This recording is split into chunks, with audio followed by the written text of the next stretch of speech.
And after a successful 4-day US visit, Prime Minister Modi has now embarked on first ever state visit to Egypt. Prime Minister Modi is all set to visit the 11th century Al Hakim Mosque during his 2-day visit to Egypt beginning today.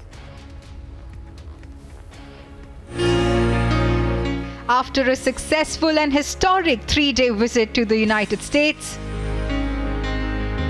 Prime Minister Modi is set to embark on a significant 2-day state visit to Egypt today. Following the invitation of President Abdel Fattah el-Sisi, Prime Minister Modi will embark his first ever trip to Egypt. He will kick off his day 1 visit today, engaging with a group of high-level ministers constituted by President el-Sisi upon his return from India in March. Prime Minister Modi will also interact with Indian community residing in Egypt.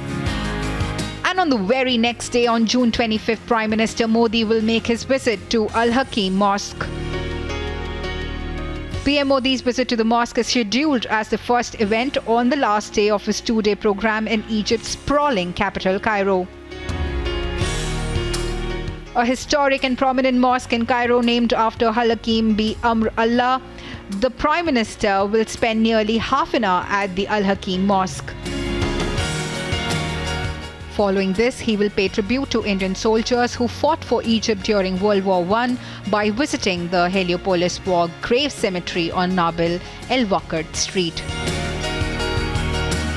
Later in the day, the Prime Minister will participate in official engagements at the Egyptian presidency, including bilateral talks with President el-Sisi.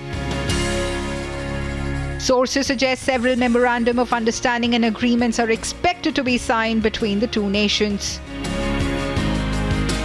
After completing his engagements, Prime Minister Modi will head back to India. Prime Minister's visit to Cairo is also highly significant in the wake of West Asia and North Africa being strategically important for India's crucial strategic interest. Bureau Report, Republic TV. And with that, we slip into a very short break. All through the day, we'll get you the highlights of Prime Minister's visit to Egypt next.